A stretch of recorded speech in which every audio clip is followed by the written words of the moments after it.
ओम नमः शिवाय। श्री महापुराण वायव्य संहिता उत्तरार्ध अध्याय 2 शिव गणનું વર્ણન। ઋષિ બોલ્યા, હે વાયુ, જ્ઞાન કેટલા પ્રકારનું? ભગવાન શંકરનું પશુપતિ નામ કેવી રીતે થયું? ભગવાન શ્રી કૃષ્ણે ઉપમન્યુને કેવા પ્રશ્નો પૂછ્યા એ હવે અમને સંભળાવો।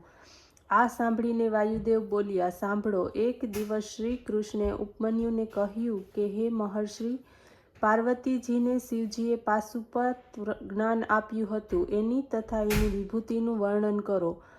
પશુ કોણ છે? કેવા પ્રકારના દોરડાથી તે બંધાયેલા છે? કેવી રીતે છૂટી શકે છે? શ્રી શિવજી પશુપતિ કેવી રીતે કહેવાયા? આ સર્વ સાંભળવાની અમારી ઈચ્છા છે। આ પ્રકારના પ્રશ્ન સાંભળીને ઉપમન્યુ બોલ્યા, હે કૃષ્ણ, બ્રહ્માથી લઈને સર્વ સ્થાવર પર્યત પ્રાણી શ્રી શંકર ભગવાનના જ પશુ છે। શિવજી એ સર્વના સ્વામી છે, એટલા માટે એમને પશુપતિ કહેવામાં આવે છે। જીવ મલ માયા વગેરે દ્રઢ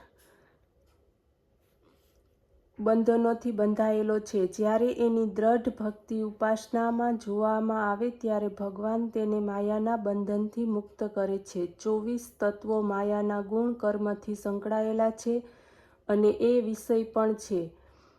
એનાથી જ જીવ બંધાયેલો છે। વિષયો દ્વારા બાંધનાર પણ સ્વયં શંકર જ છે। ત્યારે તે બ્રહ્માથી લઈને સ્તંભ પર્યતના પશુઓ પાસેથી પોતાનું કાર્ય કરાવી લે છે। એ જ મહેશ્વરના અનુશાસનથી આકાશ સર્વવ્યાપક છે।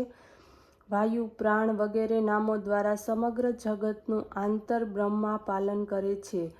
હવ્ય કવ્ય પણ ગ્રહણ કરે છે। જળરૂપી જગતમાં જીવન મૂકે છે, પછી પૃથ્વી જગતને ધારણ કરે છે। સારાંશ એ છે કે દેવતાઓનું પાલન તથા સંહાર કરનાર શિવજી છે।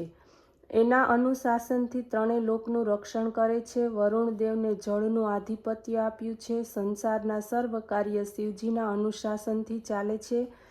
એટલા માટે જ ભગવાન શંકરનું પૂજન આરાધન સદગતિ આપનારું છે। અધ્યાય 3 અષ્ટમૂર્તિ વર્ણન। ઉપમન્યુ બોલ્યા, હે કૃષ્ણ, ભગવાન શંકર જ એમની મૂર્તિઓ દ્વારા બ્રહ્માંડમાં વ્યાપક છે। બ્રહ્મા, વિષ્ણુ, રુદ્ર, મહેશાની, સદાશિવ જે કંઈ એમની પ્રતિમાઓ છે એનાથી સંપૂર્ણ જગત વ્યાપ્ત છે। આ રીતે અન્ય 5 મૂર્તિઓ ઈશાન, પુરુષ, અઘોર, વામદેવ, સદ્યુજાત વગેરે પ્રસિદ્ધ છે। ઈશાન સર્વમાં મુખ્ય છે। આ મૂર્તિ ક્ષેત્રજ્ઞ છે। મૂર્તિમાન સ્થાન મૂર્તિ પુરુષ છે। બુદ્ધિ તત્વનો આશ્રય લઈને અઘોર મૂર્તિ છે। શ્રી મહાદેવના અહંકારનો અધિષ્ઠાત્રી વામદેવ નામની મૂર્તિ છે। શિવજીના હૃદયમાં નિવાસ કરનારી સદ્યોજાત મૂર્તિ છે। ઈશાન મૂર્તિ ક્ષોત્ર વાણી શબ્દ આકાશની અધિષ્ઠાત્રી છે। ઈશ્વરી મૂર્તિ તાત્વિક હસ્ત સ્પર્શ વાયુની અધિષ્ઠાત્રી છે। અઘોર મૂર્તિ નેત્ર ચરણ રૂપ અગ્નિની અધિષ્ઠાત્રી છે। સદ્યુજાત પ્રતિમા ઘ્રાણ ઉપસ્થ ગંધ પૃથ્વીની અધિષ્ઠાત્રી છે। આ પ્રમાણે શંકરની 8 પ્રતિમાઓ છે। સૂત્રમાં જેમ મણિ પરોવાયેલો હોય છે તેમ આ મૂર્તિઓ સર્વ, ભવ, રુદ્ર, ઉગ્ર, ભીમ, પશુપતિ, ઈશાન, મહાદેવ વગેરે પૃથ્વી, જળ, તેજ, વાયુ, આકાશ, ક્ષેત્રજ્ઞ, સૂર્ય, ચંદ્ર વગેરેને ધારણ કરે છે। વિશ્વને ધારણ કરનારી શિવની શાવી મૂર્તિ જળ જીવની વ્યાપિકા ભાવી મૂર્તિ છે। જગતની અંદર બહાર વિચરનારી તેજોમય રૌદ્રી મૂર્તિ છે। સંચાલિકા વાયુ મૂર્તિ છે। આકાશમિકા ભીમા મૂર્તિ સમગ્ર વિશ્વમાં વ્યાપ્ત છે। પશુપતિ મૂર્તિ પશુ પાશ છેદન કરનારી છે। સર્વ ક્ષેત્રોમાં નિવાસ કરનારી તેમજ સર્વ આત્માઓની અધિષ્ઠાત્રી છે।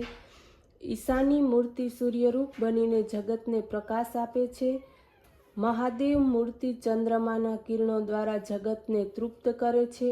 8મી મૂર્તિ સર્વવ્યાપક છે। આ જ કારણે સર્વ જગત શિવ છે। તેથી શિવારાધન જ અભય અનુગ્રહ આપનાર ઉપકાર કરનાર છે। તે રીતે પુત્ર પૌત્ર વગેરે પ્રાપ્ત કરીને પિતા પ્રસન્ન થાય છે। તે જ રીતે જટાધારી ભગવાન શંકર પ્રસન્ન થાય છે। ઓમ નમઃ શિવાય।